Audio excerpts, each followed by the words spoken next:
정케하옵소서.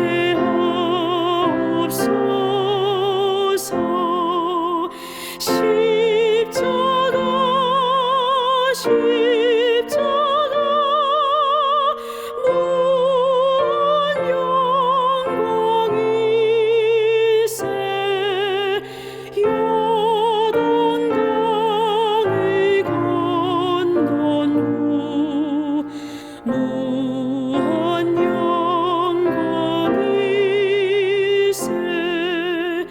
십자가에 가까이 내가 떨고서니 거기 있는 새벽별 내게 비치시네. 십자가 십자가 무한 영광이세. 요단강을 건넌 후 무한 영광이세. 십자가로 가까이 행케하옵시며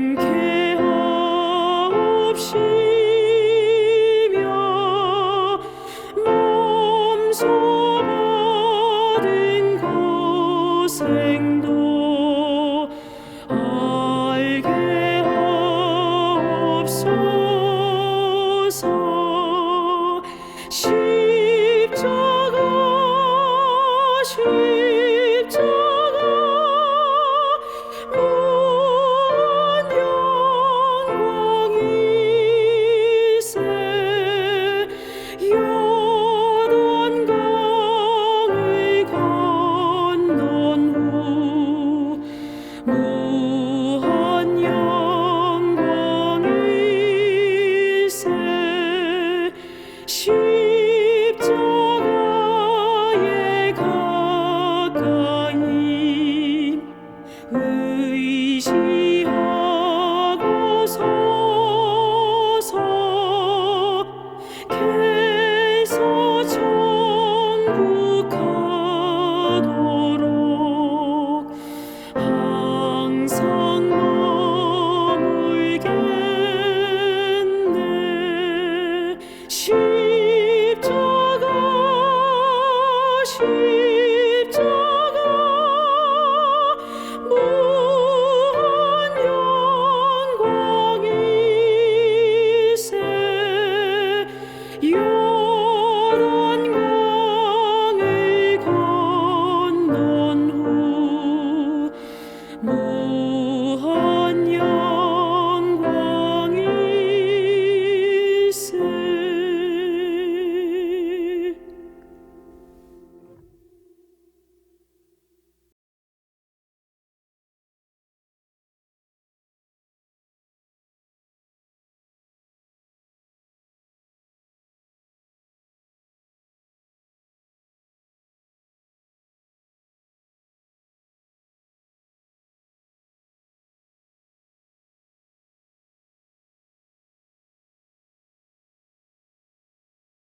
여호와께서 우리를 찢으셨으나 도로 낫게 하실 것이요 우리를 치셨으나 싸매어 주실 것임이라. 여호와께서 이틀 후에 우리를 살리시며 셋째 날에 우리를 일으키시리니 우리가 그의 앞에서 살리라. 그러므로 우리가 여호와를 알자. 여호와를 알자. 힘써 여호와를 알자. 힘써 여호와를 알자. 그의 나타나심은 새벽빛까지 어김없나니 비와 같이 땅을 적시는 늦은 비와 같이 우리에게 임하시리라. 우리에게 임하시리라. 힘써 여호와를 알자. 힘써 여호와를 알자. 그의 나타나심은 새벽빛같이 어김없나니 비와 같이 땅을 적시는 늦은 비와 같이 우리에게 임하시리라. 우리에게 임하시리라. 호세아 6장 1절로 3절.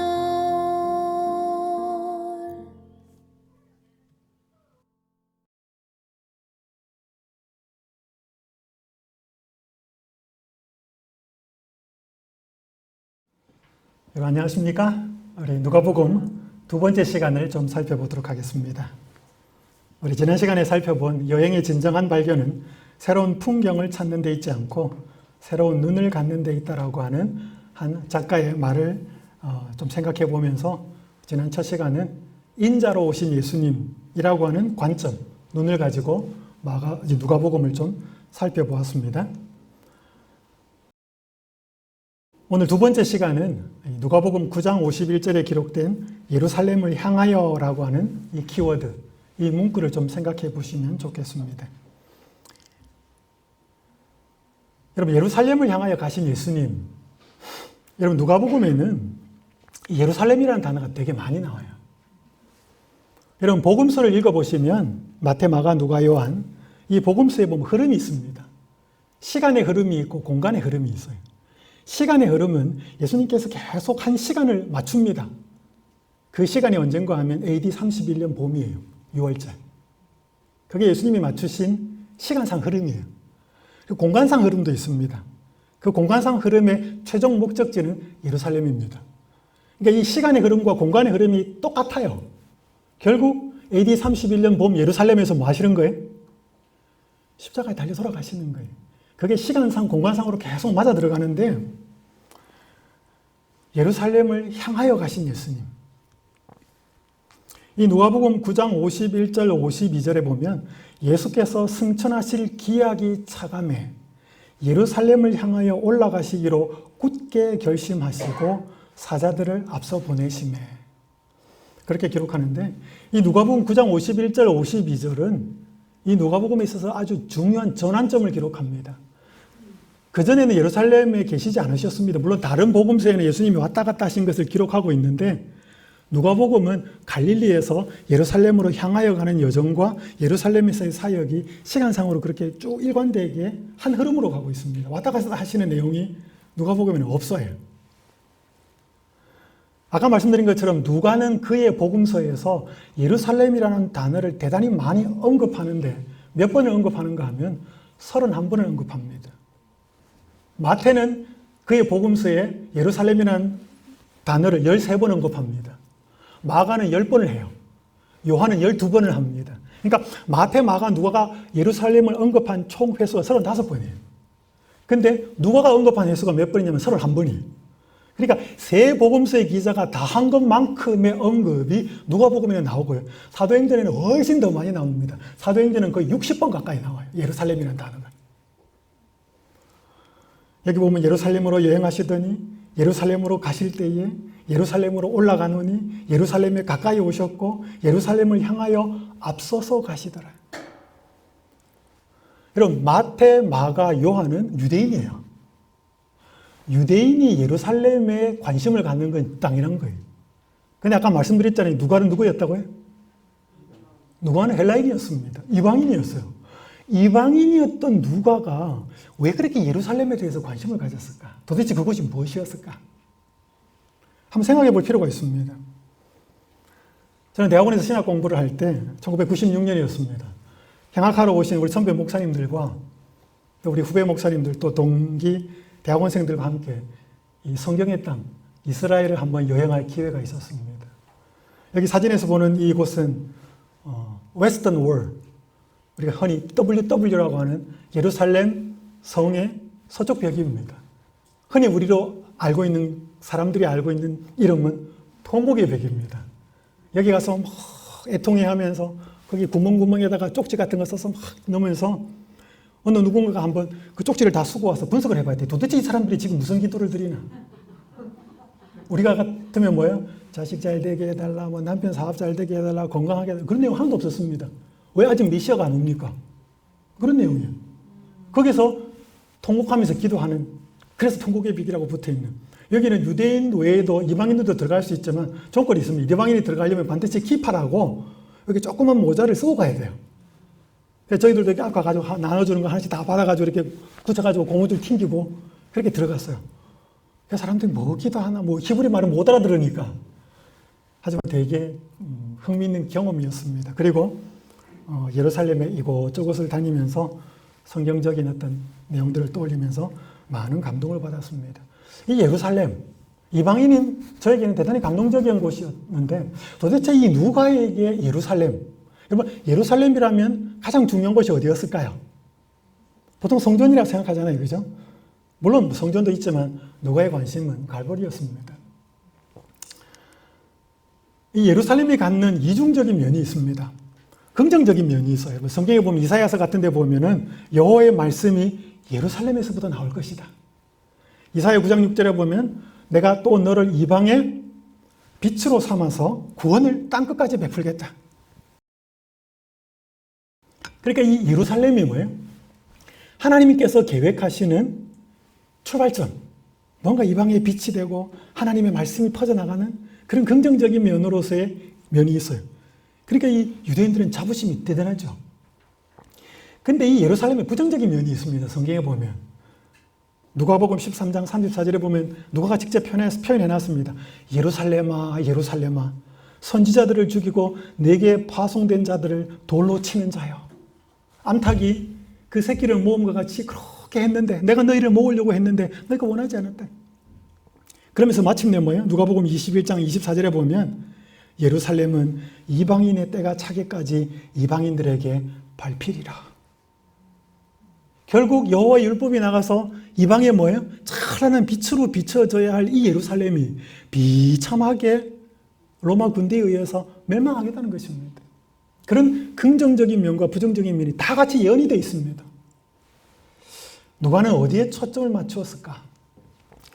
여러분, 제가 이번 이 성경 여행을 준비하면서 누가복음과 사도행전을 처음으로 준비를 했는데 저는 이전에는 이 누가복음과 사도행전을 되게 따로 봤어요.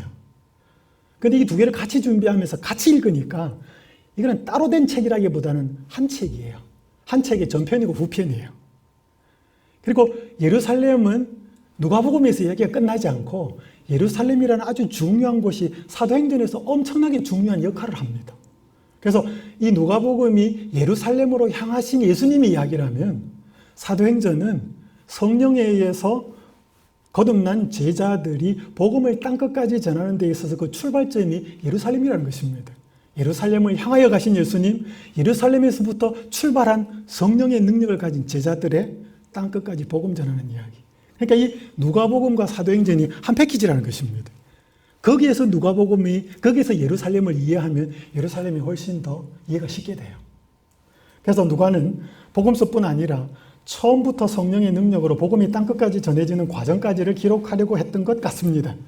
그의 기록의 중심에는 예루살렘에서 희생당하신 예수님과 또 그곳에 충만히 임한 성령께서 계시는 이야기가 기록이 되어 있습니다.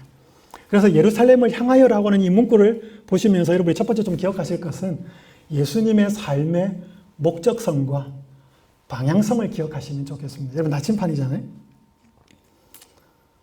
여러분 이런 말 한번 들어보셨죠? 인생은 속도가 아니고 뭐다? 방향이다. 이게 그냥 나온 말이 아니고 유명한 작가인 괴테가 한 말입니다. 인생은 속도가 아니라 방향이다.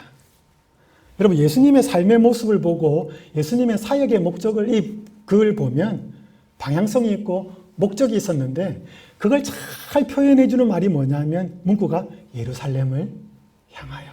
여러분 예루살렘을 향하여니까 그 뒤에 뭐겠습니까? 그 다음에 상상이 되시죠? 예루살렘을 향하여 가가지고 어떻게 돼요? 돌아가셔요. 그것이 계속 그분의 삶과 사역의 바탕에 깔려 있었다는 것입니다. 누가복음에 이것이 계속 점진적으로 나타납니다. 오늘 우리에게 삶의 목적과 방향이 있는가? 우리는 때때로 그걸 잘 잃어버리는데요. 이 독일의 막스 플랑크 연구소에서 한 실험을 합니다. 사람들이 어느 지점을 정보를 주고 찾아오게 만드는데 몸에다가 GPS를 다 붙입니다. 6명씩을 실험을 하는데 두 군데에서 실험을 해요. 첫 번째는 숲속에서 하고 두 번째는 사하라 사막에서 합니다. 그러면서 어떤 정보를 주고 지점을 찾아오게 하는데 이 사람이 해가 떠 있을 때는 잘해요. 근데 이게 어둑어둑해지고 구름에 의해서 해가 가려지고 이렇게 하니까 못 찾아오는 것입니다. 근데 이 GPS를 붙여놨으니까 이게 모니터링이 되는 거죠. 그들이 어떻게 돌아다니는지가 다 이게 나타나는 거죠. 근데 이게 숲속에서도 그렇고 사막에서도 그렇고 일정한 패턴이 있다는 것입니다. 그게 뭐냐면 빙빙빙빙 돈다는 것입니다. 제자리에서. 이게 조그맣게 도는 게 아니고 뭐예요? 크게. 자기는 앞으로 간다고 생각하고 뭐 간다고 생각했는데 크게 보면 뭐예요? 계속 원을 그린다는 것입니다. 이게 길 잃어버린 사람의 대표적인 이 특징이에요. 그래서 이걸 과학자들은 뭐라고 표현했는가 하면 환상방황이라고 표현합니다. 이 환상은 뭐 판타스틱하다 이런 말이 아니고 환상 동그랗다는 말이에요. 그래서 ring, wondering이라는 말을 쓰는데 원더는 방황하다 돌아다니다 말이잖아요. 그러니까 빛이 없으니까 뭐예요? 길을 못 찾더라 이 말입니다. 그리고 계속 돈다는 것이죠. 이 재미있는 기사를 보면서 오늘 성경에 예수님은 생명의 빛이잖아요. 예수님을 놓쳐버리면 뭐예요? 사람들이 똑바로 가고 방향성과 목적성을 갖고 있다고 하지만 그걸 잃어버립니다. 오늘 우리에게 예수님이 없으면 이 예루살렘을 향하여라고 하는 삶과 사역에 분명한 목적이 있으셨던 예수님을 놓쳐버리면 우리에게는 목적성과 방향성을 잃어버립니다. 그래서 성경 이사야 53장 6절에 보면 우리는 다 양 같아서 그릇 행하여 그 다음 뭐 말해? 각기 제 길로 갔다 그래서 지가 원하는 방향으로 가는 거예요. 내가 생각한다는 목적대로 다 가버리는 거지. 예수님이 없으니까 이 목자의 인도를 못 받는 양이 돼버리니까 뭐예요? 방향성도 목적도 다 잃어버린다는 거죠. 그래서 오늘 이 예루살렘을 향하여라고 하는 이 문구 속에서 예수님은 무엇을 하든지 어떤 상황이든지 예루살렘에서 그분이 하셔야 될 목적과 방향성을 잃어버리지 않았다는 것을 기억하고 그 예수님이 우리 속에 계실 때 우리도 목적과 방향을 잃어버리지 않게 된다는 것입니다.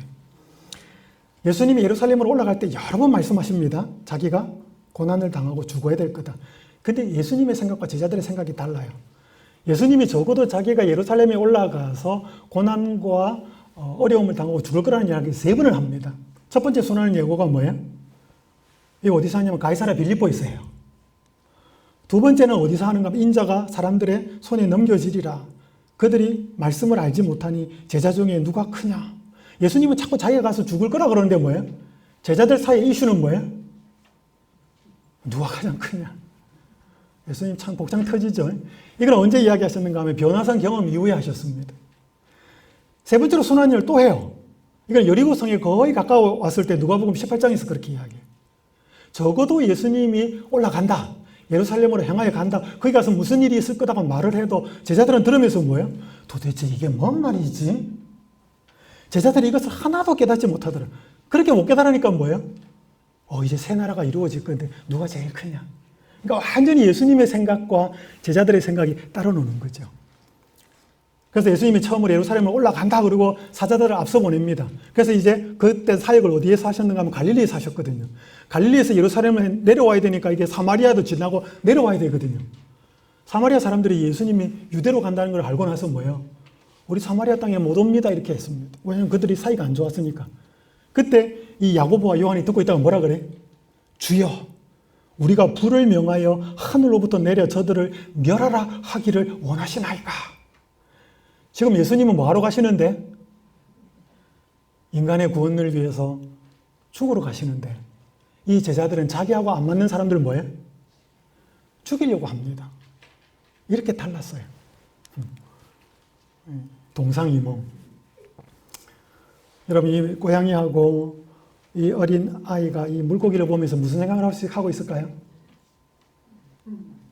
야, 이 아이는 참 예쁘다, 귀엽다. 고양이는요? 맛있겠다. 똑같은 대상을 보고 똑같은 상황을 보고 전혀 딴 생각하는 거죠. 예수님은 계속 예루살렘으로 가면서 죽어야 될 것을 말씀하시는데 제자들은 뭐예요? 누가 크냐?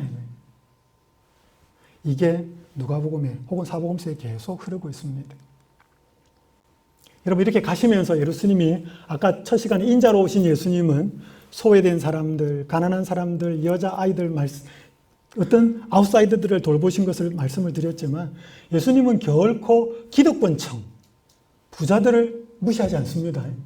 이 예루살렘을 향하여 가시는 그 여정, 예루살렘에 도착하기까지의 여정이 여러분 거의 한 성경 10장에 기록되어 있습니다. 누가복음 9장부터 약 10장부터 19장까지 예루살렘 입성할 때까지 거기에 많은 비유들과 이야기들이 나누는데 거기에 뭐 아까 살펴본 기도에 관한 비유, 부자에 관한 비유, 이런 양에 대한 비유 많잖아요. 그 중에서 부자들에 대한 비유가 공통적으로 3가지가 나옵니다. 어리석은 부자의 비유 아시죠? 재물 막 지어놓고 참고 또 떨어지고. 이 비유를 통해서 하나님께 혹은 하나님과 관련하여 부여해야 할 것을 이 비유로 말씀하시죠. 여러분, 불의한 청지기 비유 아시죠? 그죠? 누가복음 16장에 불의한 재물로 친구를 사귀라. 이게 되게 헷갈리잖아요. 그죠? 여러분, 성경적인 관점에서 보면 하늘에 비해서 이 세상은 불의한 세상이에요. 그래서 불의한 재물은 훔친 재물이 아니고 이 세상 재물이 불의한 재물이에요. 이 세상 재물을 가지고 뭐해? 친구를 사귀라. 친구를 사귀라는 말은 뭐 이렇게 잘 지내라는 말보다는 미래를 준비하라는 뜻이거든요. 이 세상에서 하나님이 주신 재물을 가지고 영원한 미래를 준비하는 데 써라. 그게 너희가 가진 재물의 이유다. 뭐 그렇게 설명하는 내용이 불의한 청지기 비유고, 그 다음에 부자와 거지 나사로 비유. 많은 장감리 교인들이 이걸 천국과 지옥으로 설명하지만 이게 아니오. 그죠? 아시죠? 영원한 운명은 이 현세에 달렸다. 그리고 모세와 율법과 선지자, 성경을 어떻게 대하는 데 달렸다. 그렇게 하면서 이 예수님이 부자들에 대해서도 이 페레아 지방 쪽에서 요단강 오른편, 이 갈릴리와 사이사이에 있는 그 지역을 페레아 지역이라 그러는데 그 지역과 사마리아에서, 왜냐면 갈릴리에서 예루살렘으로 내려와야 되니까 사마리아와 요단강을 건넌 이 페레아 지역에서 계속적으로 말씀하신 내용이 누가복음 거의 10장부터 한 8장까지, 9장까지 9장에 걸쳐서 계속 나와 있는 그게 예루살렘을 향하여 가시는 여정 동안의 사역이 그렇게 기록됐고, 이 내용들은 다른 복음서에 많지 않습니다. 여러분, 부자가 하늘에 갈 수 있다는 것을 예수님이 신뢰로 보여준 사람이 누구예요? 나사로예요. 죄송합니다. 나사로가 아니고 사케오. 여러분, 사케오라는 이름의 뜻은 자케이오스, 자카이라고 하는 단어가 이 히브리어가 뭐냐면 순결하다는 뜻이에요. 사케오가 그렇게 순결하게 살지 못했습니다. 하지만 예수님 만나면서 그가 그렇게 변하죠. 한번 좀 보셨을 겁니다. 여러분, 이 기부천사라고 하는 별명을 가진 이 션 부부, 정혜영, 노승환 이 가수 한 사람은 연기하는 사람이죠. 이 두 사람이 지금까지 기부한 금액이 약 한 45억 원 정도라 그래요. 한 번 기자가 묻습니다. 그 연예계에서 신앙을 지키는 것이 어렵지 않습니까? 어떻게 당신들은 그렇게 번 돈으로 그렇게 다른 사람들을 많이 도와줍니까? 어떻게 믿음을 지킬 수 있습니까? 기자가 물어요. 그때 이 부부가 참 멋진 감동적인 이야기를 합니다. 진짜 맛있는 빵을 맛본다면 저절로 예전에 아무리 맛있었던 빵도 맛이 없다는 것을 알게 되고 잘 먹지 않게 되잖아요. 신앙도 똑같은 것 같아요. 한번 예수님의 빵 맛을 보면 예전에 맛있다고 생각했던 모든 것, 그리고 세상과 멀어질 수밖에 없는 것 같습니다. 예수님한테 집중하다 보니까 연예계 속에서도 예수님께 한 발짝 한 발짝 다가갈 수 있는 것 같습니다. 그러니까 이들이 기부하는 게 그게 아니고 예수님한테 초점을 맞추다 보니까 뭐예요? 그렇게 연예계 속에 물들지 않고 타락하지 않고 막가지 않고 자기들이 가지고 있는 재물을 나누는 데 쓸 수 있었다는 거죠. 여러분, 부자도 천국 갈 수 있을까요? 갈 수 있어요. 초점이 누구한테 맞춰지면? 예수님한테 맞춰지면. 그걸 보여준 게 삭개오의 삶이잖아요. 삭개오가 예수님 만나고 나니까 뭐예요? 내 소유의 절반을 가난한 사람들에게 주겠습니다. 너가 속여서 토색한 것이 있으면 4배나 갚겠습니다. 모세율법에는 2배를 갚으라는 거거든. 4배를 갚겠습니다. 그만큼 마음이 간절해지고 순결해지고 재물이 더 이상 주인이 안 됐다는 것이죠. 여러분, 그런 많은 부자에 대한, 재물에 대한 이야기들이 다른 복음서에도 나오지만 누가복음서에서는 그 예루살렘을 향하여 가시는 동안의 사역에서 많이 나타나고 있다는 것 한번 좀 기억하시고 나중에 누가복음을 볼 때 그렇게 좀 깨달으시면 좋겠습니다. 드디어 예루살렘으로 도착합니다. 그곳에서의 목적성과 이 방향성이 성취가 되고 사명이 성취가 됩니다.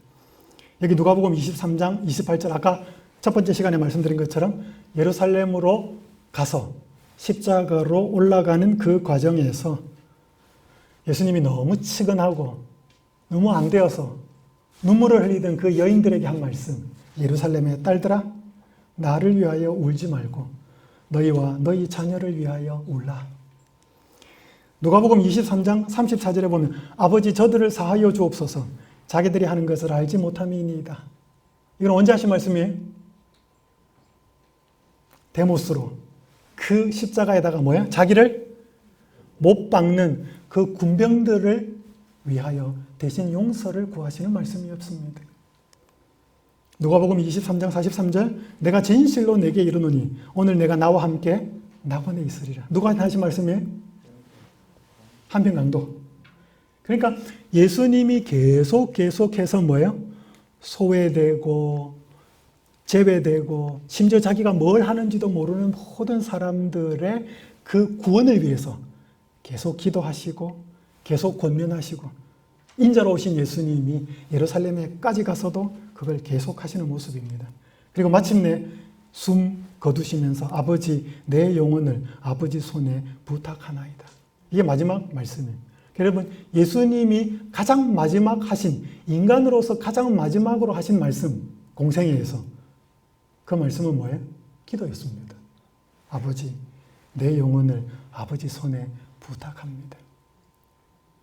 오늘 우리가 인생을 마감할 때 제일 마지막 하게 될 말이 누구한테 하는 말일까? 사랑하는 가족들한테도 해도 될 수 있겠지만 우리 하나님 아버지한테 드리는 기도였으면 좋겠습니다. 그리고 이제 예수님 돌아가십니다. 그리고 부활하시죠. 그러면서 누가복음 마지막 24장에서는 제자들을 향해서 부탁합니다. 너희는 이 모든 일에 뭐다? 증인이다.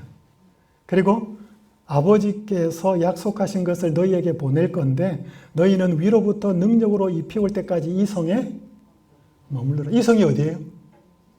예루살렘이에요. 그래서 여러분, 이 누가복음의 끝맺음의 스토리는 누가복음으로 끝나는 게 아니고 너희가 이 모든 일의 증인이고 위로부터 아버지로부터 능력이 내려올 거고 여기 그게 예루살렘에 이르러 올 거고 거기에서부터 증인의 삶이 시작될 거라는 뒤에 뭐예요? 또 하나의 이야기와 스토리가 있다는 것을 뭐예요? 이 누가복음 24장을 지금 보여주고 있는 거예요. 이게 끝이 아니에요. 그 증인이 어떻게 되고 그 예루살렘에서 무슨 일이 어떻게 시작되었는지를 보여주는 책이 뭐예요? 그게 사도행전이에요. 그 이야기는 다음 시간에 우리가 또 제 사도행전 시간에 살펴보도록 하겠습니다. 자, 그러면 우리 첫 번째 시간에는 인자 되신 예수님, 인자로 오신 예수님을 살펴보면서 제가 뭘 적용해야 될 건지 두 가지를 말씀을 드렸죠. 그 인자 되신 예수님이 사람의 아들로 오셨으니까 사람의 형편을 다 아신다. 내가 자녀 때문에 힘들어하고, 내가 돈 때문에 아파하고, 관계 때문에 고통스러워하는 걸 다 알고 계신다. 너희가 그렇게 눈물을 흘린지 안다. 나도 울어봤다. 그러니까 너는 다른 사람 바라보지 말고 나를 바라보고 살아라. 인자로 온 나를 바라보고 살아라. 자, 그걸 말씀드렸고요. 그 인자로 오신 예수님을 바라보고 살 때 우리의 속에 뭐가 생기냐면 믿음이 생기고, 힘이 생기고, 용기가 생기고, 우리 주변에 그렇게 힘들어하고 소외되고 아파하는 사람들을 뭐 할 수 있음? 돌아볼 수 있는 마음의 여유가 생기게 됩니다. 그것이 인자로 오신 예수님의 그 누가복음의 한 모습에서 우리에게 적용시켜야 될 것을 돌아보았다면, 두 번째 오늘 예루살렘을 향하여라고 하는 그 어떤 과정과 그 어떤 방향을 향하여 가시는 예수님의 모습을 오늘 살펴보면서 마침내 그 방향성과 목적을 이루신 그 예수님을 오늘 우리가 어떻게 좀 적용을 시켜볼까 생각하면, 첫 번째는 예수님이 예루살렘을 향하여 걸어가시는 그 모든 걸음과 길은 내가 걸어가야 할, 나 대신 걸어가신 길이었다고 하는 사실을 깨닫는 게 중요합니다. 그분이 그렇게 모욕을 받고, 그렇게 박해를 받고, 그렇게 죄인이 받아야 될 그 모습을 담당하신 것은 그게 누가 받아야 되는 거였다? 그게 내가 받아야 되는 거였다. 라고 하는 사실을 먼저 기억하는 게 중요합니다. 그럼 뭐가 생길 수 있어요? 감사가 생기죠. 여러분, 내가 받아야 될 모욕을 누가 받아서 내가 그걸 안 받게 된다면 뭐예요? 얼마나 고마운 일이에요. 부조선지자 289페이지 이렇게 말씀합니다. 우리가 하나님의 손에서 받는 매일의 축복들과 무엇보다도 우리에게 행복과 천국을 주시기 위하여 예수께서 죽으신 사실이 끊임없이 우리의 감사의 제목이 되어야 한다. 내가 돈을 많이 벌고 자녀가 공부도 잘하고 비즈니스도 잘 되기 때문에 감사할 수도 있겠지만, 나를 위하여 예수님께서 내가 받아야 될 모욕과 치욕을 그분이 다 받으시고 나를 위해 돌아가셨다는 그 사실이 우리에게 감사의 제목이 되어야 한다. 그렇게 되고 계시나요? 그렇게 될 수 있기를 간절히 바랍니다. 비슷한 이야기를 우리 두 신학자가 이렇게 표현했습니다. 우리가 그리스도의 사역을 이해하고 감사할 때 계속 성장하게 된다. 그리스도의 죽으심에 대한 감사가 없다면 어떠한 변화나 변화의 가능성도 없다 그랬습니다. 여기서 출발합니다. 여러분 변화되고 싶으시죠? 그럼 어디에서부터 출발해야 돼요? 그분이 나를 위해서 예루살렘을 향하여 가셔야만 했던 이유, 그렇게 가시면서 받았던 모든 모욕들과 그런 어려움들이 바로 내가 받아야 될 모욕과 치욕이었다는 것. 그래서 내가 거기에서 자유롭게 되었다는 사실, 그 사실을 이해하고 거기서부터 출발해야 내 삶의 변화나 성장은 이루어진다는 것을 표현하고 있는 것입니다. 한 회사에 있었던 이야기입니다. 한 직장 여성이 특별한 계기를 통해서 예수님을 믿고 싶어졌습니다.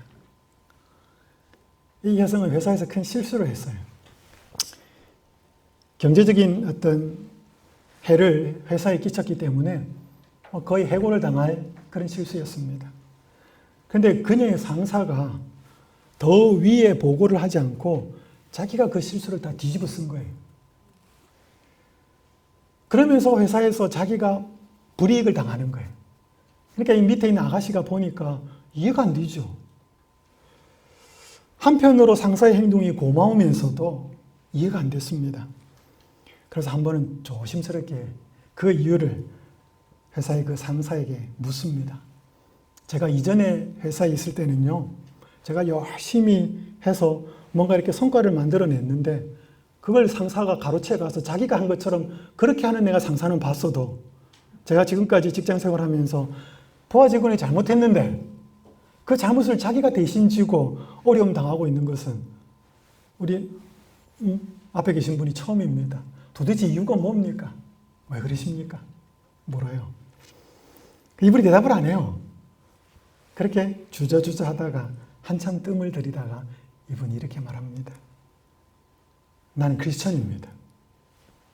거기에는 여러 가지 의미가 있겠지만 내가 저지른 잘못의 대가를 예수 그리스도가 떠맡았다는 뜻이기도 합니다. 그분은 나 대신 십자가를 지셨습니다. 그래서 나도 힘 닿는 데까지 남들의 짐을 지고 싶어 하는 겁니다. 여러분, 이게 이유였습니다. 그러니까 이 모습 때문에 이 아가씨가 예수님에 대해서 궁금해진 거예요. 그래서 예수님을 믿고 싶어졌고 알고 싶어진 것입니다. 그러니까 이 분의 시작은 어디에서 출발했다고요? 예수님을 곰곰이 바라보니까 그분이 걸어가시고 그분이 짊어진 모든 짐은 누구 거였다? 내가 져야 될 것을 대신 지셨다. 그걸 자꾸 생각하고 또 생각하고 또 생각하니까 너무 감사해서 그게 너무 힘이 되어서 감동이 되어서 그러면 나도 질 수 있겠구나. 나도 다른 사람의 감당해야 될 것을 져야 되겠구나. 그게 은혜로 주어진 것이죠. 첫 번째, 예루살렘을 향하여 가신 그 예수님의 모습을 보면서 우리가 깨달아야 될 적용의 첫 번째는 그 길은 내가 가야 될 길을 대신 가셨다라고 하는 것을 첫 번째 기억하셔야 되고요. 두 번째는 그 길은 나 또한 걸어가야 할 길이라는 것입니다. 첫 번째는 그분이 대신 가셨다는 것이고 나도 그 길을 가야 된다는 것이에요. 여러 의미에서. 여기 디모티 켈러가 쓴 왕의 십자가라고 하는 책이 있습니다. 이게 마가복음을 주석한 책인데 대단히 감동적인 책이. 거기서 이렇게 기록합니다. 복음은 패배에서 나오는 승리, 약함에서 나오는 강함, 죽음에서 나오는 생명, 버림에서 나오는 구원을 보여주는 궁극적 이야기다. 그러니까 이 사람이 복음을 가만히 살펴보았더니 이게 대단히 역설적이라는 것입니다. 복음은. 네가 살고자 하느냐? 그러니까 뭐예요? 그럼 죽어야 된대. 네가 크고자 하느냐? 그러니까 뭐예요? 네가 작아져야 된대. 네가 얻고자 하느냐? 그러면 뭐예요? 버려야 된대. 그러니까 복음의 이야기는 전부 다 뭐예요? 역설을 이야기하는 거예요. 근데 진짜 진 것처럼 보이는데 뭐예요? 진 게 아니고 뭐예요? 이겼다는 거죠. 여러분, 부부싸움 해가지고 진짜 이기는 건 뭐예요? 상대방 말 한마디 못하도록 묵sab을 내는 게 아니고 오히려 내가 뭐예요? 줘주고 양보해주고 그게 나중에 시간 지나면 뭐예요? 그게 진짜 이긴 거로 나와요. 저는 잘 못합니다. 약함에서 강함이 나온다. 그리고 죽는 데서 뭐가 나온다? 생명이 나온다. 버림받는 데에서 건짐을 받는 구원이 나온다. 이게 뭐예요? 복음이 이런 거라는 것입니다. 그걸 보여주는 것이 예수님의 삶이죠. 그래서 우리도 뭐 해야 된다? 쉽게 말해서 우리도 승리하려면 뭐 해야 된다? 져야 된다. 우리도 강하려면 뭐 해야 된다? 약해져야 된다. 우리도 살려면 뭐 해야 된다? 죽어야 된다. 우리도 구원받으려면 뭐 해야 된다? 버려야 한다. 사람들은 별로 좋아하는 이야기 아닙니다. 그래서 여러분 잘 아시는 누가복음 9장 23절에서 24절. 또 무리에게 이르시되 아무든지 나를 따라오려거든 자기를 부인하고 날마다 제 십자가를 지고 나를 따를 것이니라. 누구든지 제 목숨을 구원하고자 하면 잃을 것이요 누구든지 나를 위하여 제 목숨을 잃으면 구원하리라.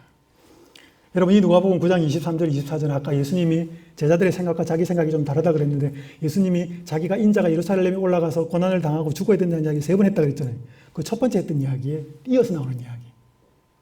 이 가이사랴 빌립보에서 한 이야기 이후에 나오는 말씀이거든요. 그리고 이걸 마태도 기록하고 마가도 기록해요. 근데 누가는 기록할 때 이게 무슨 단어를 넣냐 하면 날마다라고는 단어는 누가복음에만 나와요. 그러니까 자기를 부인하고 제 십자가를 지고 나를 따르는데 마태와 마가는 그렇게 표현했는데 누가는 하나를 더 붙여하고 그거를 자기를 부인하고 제 십자가를 지는 거를 언제 해라? 날마다 해라. 어제 했다고 끝나는 게 아니고 뭐예요?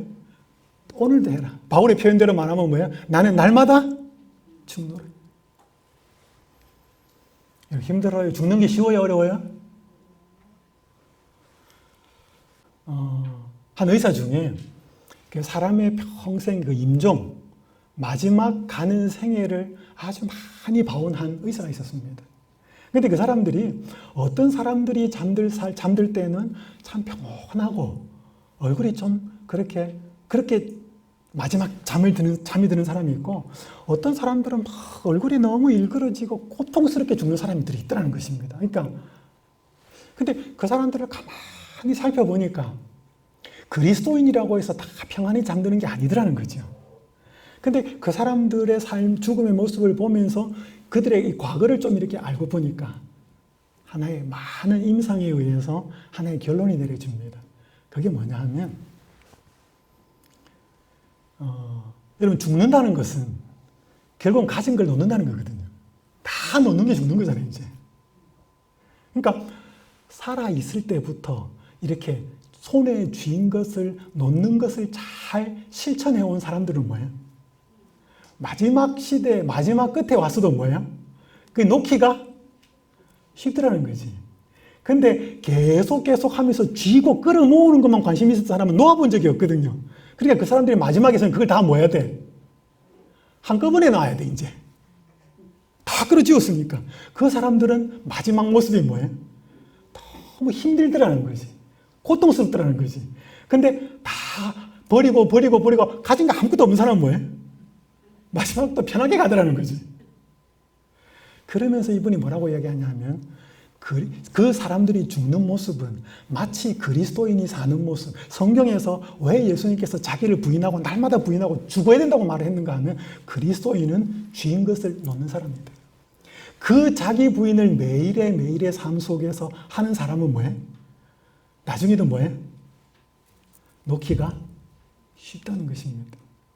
그러면서 그가 깨달은 글을 제가 보니까 너무 감동적이었습니다. 오늘 다시 한번 이 예수님께서 예루살렘을 향하여 가신 그분의 삶의 여정, 방향성과 목적성을 바라보면서 나 대신 걸어가신 길, 그것 때문에 자꾸 생각하셔서 뭐 하는 일이 많이 필요하다? 고맙고 감사하고 마음속에 감동받는 일이 필요하다. 두 번째는 뭐예요? 그 감동이 오늘 우리로 하여금 같은 그 길을 걸어가도록 만든다. 나 역시 그렇게 걸어가야 하는 길이다라고 하는 사실을 오늘 우리의 삶 속에 좀 기억했으면 좋겠습니다. 오늘 이제 제가 누가복음의 2시간을 마무리하면서 이제 여러분들이 개인적으로 누가복음을 보실 때 어떻게 여러분이 스스로 이 2시간 동안은 제가 가이드가 되어서 저와 함께 떠났지만 이제 여러분이 개인적인 시간에서 누가복음을 이제 보시겠죠, 그죠? 보셔야 됩니다. 그걸 하지 않고 강의만 들으시면 아마 그 어떤 효력이, 깨달음이 훨씬 적을 겁니다. 그래서 여러분이 누가복음을 이제 스스로 읽으면서 보실 때 미션을 좀 드리겠습니다. 첫 번째 이제 학습형 미션이 있고 생활형 미션이 있습니다. 첫 번째 학습형 미션 2가지를 드리면 누가복음을 읽으면서 소외된 자들에게 가까이 다가오셔서 구원을 주시는 인자로 오신 예수님의 모습을 찾아보십시다. 아까 제가 첫 번째 계속 이야기했죠, 그죠? 이 누가의 어떤 그 초점에 예수님의 여러 모습 중에 사람의 아들로 오신, 요셉의 아들로 오셔서 어린아이, 여자, 소외된 사람, 삭개오, 부자까지 그들이 정서적으로나 신분적으로나 상태적으로 소외되고 아웃사이드에 있는 사람들을 어떻게 다가가셔서 그들에게 구원을 베푸는 모습. 인자라는 단어들을 찾아보시고 단어만으로는 나오지 않습니다. 보면서 어떻게 이렇게 사회된 사람들이 가까이 다가가시는지를 찾아보시고요. 두 번째, 또 누가복음을 읽으면서 예루살렘이라는 단어를 제가 예루살렘을 향하여라고 했잖아요. 예루살렘이 31번 나왔다고 했잖아요. 그 단어를 곰곰이 찾아보면서 뭐 예루살렘이기 때문에 다 예수님의 삶의 목적성과 방향성을 설명하는 건 아니에요. 어떤 때는 뭐 예루살렘에서 뭐 했다 이런 것도 나오니까 그 단어 중에서 예수님의 삶의 목적성과 방향성을 나타내는 부분을 찾아서 그 의미가 뭔지, 도대체 과정이 어땠고 사람들은 어땠는지 그 의미를 곰곰이 생각해 보시면 오늘 제가 2시간에 걸쳐서 인자, 예루살렘을 향하여라고 하는 그 의미 속에 담겨있는 학습, 그 읽으면서 그것이 좀 이해가 될 거라고 생각이 됩니다. 두 번째 생활형 미션은요, 실천하는 것입니다. 첫 번째, 주변에 소외된 사람들 있잖아요, 그죠? 그 사람들에게 그들의 필요를 채워주면서, 그죠? 친구도 되시면서 문자나 카톡으로 진심이 담긴 사랑의 메시지를 한번 좀 보내보시면 좋겠습니다. 제가 이거 몇 사람 할까 하다가 너무 딱 정하는 것 같아서 그렇게 하지는 않았습니다. 한번 기도 중에, 생각 중에 오늘 여러분의 주변에 소외된 사람들 한번 생각해 보시면 좋겠습니다. 두 번째 미션은 이거 죽는 것입니다. 화가 날 때, 특별히 남편이 열받게 할 때, 자녀가 뚜껑 열리게 할 때 예수님을 생각하면서 마음속으로 기도함으로 하고 싶은 말을 하려는 자아를 부인하는 연습을 한번 해보십시다. 여러분, 이거 하면요, 얼마나 내 자아가 강한지 우리는 확실히 알 수 있습니다. 아까 말한 것처럼 누가복음에 기도가 왜 절박하게 나온다고요? 힘써, 애써, 더욱 간절히. 인간이 약함을 깨달으면 깨달을수록 우리의 기도는 간절해질 수밖에 없습니다. 내가 더 이상 할 수 없는 게 전부일 때 우리는 기도로 매달릴 수밖에 없거든요. 그래서 오늘 우리가 얼마나 자아가 강한지 이걸 해봐야 내가 자아가 강하다는 걸 깨달아집니다. 그리고 그 은혜가 그런 간절한 자에게 주어질 것입니다. 오늘 이 학습형 미션과 생활형 미션을 잘 실천하시면서 누가복음이 여러분들에게 아주 귀한 책이 되었으면 좋겠습니다.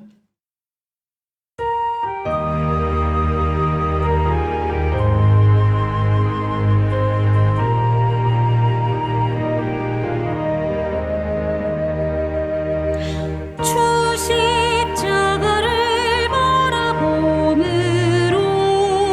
새 생명 모두 얻겠네. 이 세상 영광을 버리고 단원 십자가 바라봅시다. 십자가 바라보세. 십자가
하늘에 계신 하나님 아버지, 오늘 예루살렘을 향하여 가신 예수님의 모습 살펴보았습니다. 그분의 삶의 목적과 방향을 잃어버리지 않았던 것처럼 이 예수님이 저희의 삶의 주인 되셔서 저희가 이 세상에서 그저 돈을 벌고 자식을 잘 키우는, 그저 이 땅에서 편안하게 사는 것으로 삶의 의미와 목적을 두지 말게 하옵시고, 예수님이 가신 그 십자가의 길이 내 대신 가신 길임을 감사하며 우리 역시 그 예수님이 가신 길 자아를 부인하며 따라갈 수 있도록 축복하여 주시옵소서. 그리고 예수님 안에서 죽는 것이 진정으로 사는 것임을 경험으로 배우게 하여 주시옵소서. 예수님의 이름으로 간절히 기도드립니다. 아멘.